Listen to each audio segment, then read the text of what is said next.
घटनाबाह्य मुख्यमंत्री, घटनाबाह्य सरकार म्हणतात, पण त्यांच्याच ऑफिसच्या समोर आमच्या मुख्यमंत्री माझी लाडकी बहीण योजना हे बॅनर लागलेले आहेत. समाधान आणि तेच फॉर्म भरून घेत आहेत. चांगलं आहे. महाराष्ट्राला पुरस्कार मिळतोय. नाही, खरं म्हणजे कृषी पुरस्कार महाराष्ट्राला मिळतो हे खरं म्हणजे महाराष्ट्राचा गौरव आहे. आणि मी तर म्हणेन हा तमाम शेतकऱ्यांचा गौरव आहे. कारण कृषी क्षेत्रामध्ये जे महाराष्ट्राने काम केलं आहे त्या कामाचा गौरव आहे असं मी या ठिकाणी मानतो. खरं म्हणजे भारत हा कृषीप्रधान देश आहे आणि त्यामध्ये महाराष्ट्राकडे आपण पाहिलं तर गेल्या आमच्या या महायुतीच्या काळामध्ये शेतकऱ्यांना आम्ही प्राधान्य दिलं. शेतकऱ्यांना म्हणजे कृषी विभागाला प्राधान्य दिलं आणि शेतकऱ्यांसाठी नवीन नवीन योजना आम्ही आणल्या. त्या योजनांचा मी इथे उल्लेख करू इच्छित नाही कारण योजना एवढ्या जास्त आहेत. म्हणजे अगदी कृषी सन्मान योजनेपासून 1 रुपयात पीक विमा योजनेपासून दरवर्षी शेतकऱ्यांना 12,000 रुपये दिल्यापासून सिंचनाचं जे काही प्रमाण आम्ही वाढवलं. आज जवळपास शेवटी पाणी आणि माती हे आवश्यक आहे आणि त्यामध्ये सिंचन मोठ्या प्रमाणावर आम्ही या ठिकाणी केलं. त्यालाही निर्णय आम्ही घेतले. शेतकऱ्यासाठी आता देखील आम्ही या बजेटमध्ये पंपिंग जे शेती पंपानी शेती करतात त्याचं पूर्ण वीज बिल माफ करण्याचा निर्णय घेतला. नॅनो युरिया वापरण्याचा निर्णय आम्ही घेतला. खूप मोठ्या प्रमाणावर जे केंद्र सरकार देखील प्रमोट करत आहेत. त्याचबरोबर बांबू जे सगळ्यात मोठं आमचं पाशा पटेल इकडे आहेत, कृषी मंत्री इकडे आहेत. बांबूची शेती खरं म्हणजे दुर्लक्षित होती. बांबू ऑक्सिजन जास्ती सोडतो, कार्बन डायऑक्साईड जादा शोषतो आणि त्याच्यामध्ये कमी खर्चामध्ये शेतकऱ्यांना मोठ्या प्रमाणावर उत्पन्न मिळतं.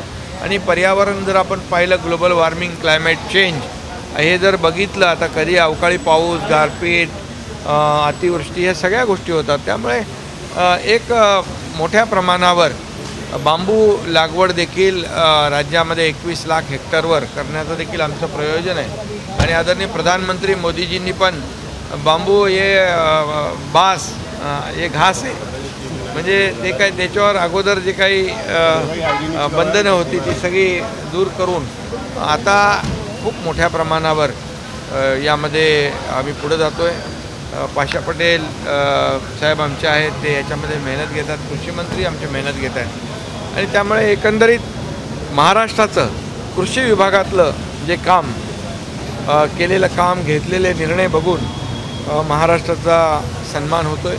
त्याबद्दल मी ॲग्रिकल्चर टुडे या डॉक्टर स्वामीनाथन यांच्या खरं म्हणजे डॉक्टर स्वामीनाथन यांचं शेतीमध्ये जे कृषी विभागाचे काम आहे खरं म्हणजे शेतकऱ्यांना न्याय देण्याचं काम, शेतकऱ्यांना समृद्ध करण्याचं स्वप्न त्यांनी पाहिलं आणि त्या संस्थेच्या माध्यमातून आज हा पुरस्कार मिळतो आहे.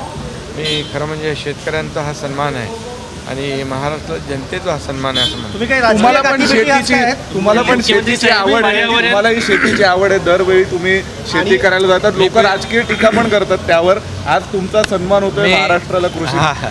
खरं म्हणजे शेतीची आवड असावी लागते आणि मी शेतकऱ्याचा मुलगा असल्यामुळे मला आपोआपच गावी गेलो की शेतीकडे वळतो आणि मी माझ्या गावी देखील मोठ्या प्रमाणावर वेगवेगळ्या झाडांची लागवड केलेली आहे आणि मोठ्या प्रमाणामध्ये एक त्या ठिकाणी लोकांना पाहता येईल आणि जी फळझाडं आहेत, फुलझाडं आहेत, इतर जे काही प्रकार आहेत ते आमच्या गावी त्या ठिकाणी मी स्वतःहून केलेत. आमच्या डॉक्टर श्रीकांत शिंदेने मेहनत घेतली आहे. त्यामुळे शेतकरी आता मुलगा काय करणार, शेतीकडेच वळणार. पहिल्यांदाच अर्थसंकल्पामध्ये बांबूच्या विषयाला हात घातण्यात आलेला आहे. पाशा पटेलांनी महाराष्ट्र असेल किंवा देशभरामध्ये असेल त्यांची आता इमेज बांबू मॅन म्हणून होते, परंतु महाराष्ट्र सरकारनं जो पुढाकार घेतलेला आहे याचे परिणाम येत्या कालावधीमध्ये दिसतील असं वाटतंय. खरं म्हणजे हे जागतिक परिणाम, हे जागतिक जे काही मी मगाशी म्हटलं हे जगाचा हा प्रश्न आहे की आता ज्या प्रमाणात तापमान वाढतं आहे हे बघून आपल्याला त्याच्यावर उपाय काय, झाडं लावणं.